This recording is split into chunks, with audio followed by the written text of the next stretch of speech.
Kale taata webale ssebo, nze njogera bulijjo buli wamu. Ngenda kwogera ebigambo bisatu. Ekisooka kubanjulira mukyala wange aliwa manye abantu bagamba ti mirundi musajja mukambwe ennyo takubwangako yadde oluyine bw'oleeta ekyuma. Ekyokubiri manye nti kati abali wano yasinga obunyiivu namubba ku mbaga namubba bamwanjula nga wano singa agenda okujja nga ate omugole bwali nga namukwakudde dda kidaala kyali kikalu. Muzeeyi wange muganda wange ono agenze naye oba nze musinga obukulu oba ye yansinga obukulu omanye akalolo ne jjajja wako benkana. Naye nze nina ebintu bibiri. Abaana bano batabani bange era nadde mbuuza ow'okutuula. Ono mukulu wange, ennyumba yange eri awo tulinaanaganye, naye njagala okutegeeza muganda wange ono Ssewanyana mutaani wange nti ogenze mu maka amatuufu.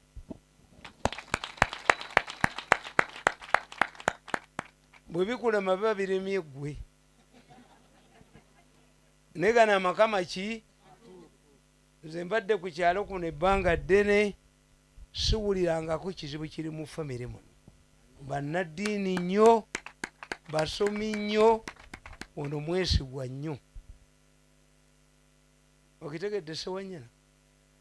Ti amaka g'owasizaamu maki? Matuufu ddala ddala. Bantu basomi, bantu ba ddiini, bantu balungi nnyo nga bwe bafaanana. Ekisembayo oba ekidde ekisembayo kubagamba kasi tojja n'oyanjula abantu ne bakulaba, kitegeeza omukwano mugwanise, kuba tulina ebintu bye batategeera. Bwe nkusanga ku kikomera kyange nkukuba emiggo kubanga okola ki? Oyaga tonnatuuka. Naye bw'ojjanga n'oyanjula tukwerekera nako kubanga kyokola kati kituukiridde.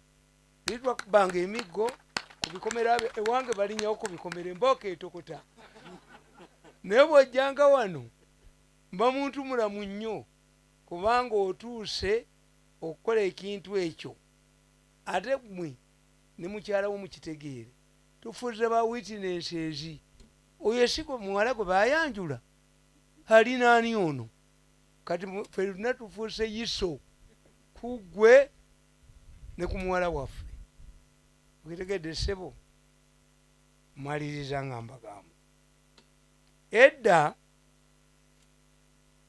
abakazi baali batono ng'okubatwala mu kyaki bababbirayo. Abababbirangayo be bakolanga honeymoon, kati mugikola temanyi ne kwe kyava. Kyovula buli kyaki erimu ba ushers in, agasajja ag'amaanyi agalindanga zobyo okubba omukole. Tutuula banjawulo kuba mbadde temukimanyi. Kwekuba miggo abajjanga okubba omuwole bamuzeeye bamufunemu ssente baavanga bwawe bamugole. Kyovula embooko yavuganga. Kati omukazi omukwasa guno gujjayo kitala. Kyovula mukazi w'omukwasa ki? Kakati olwaliro tetukyakwata bitala. Omukazi omukumya mapenzi na ssente.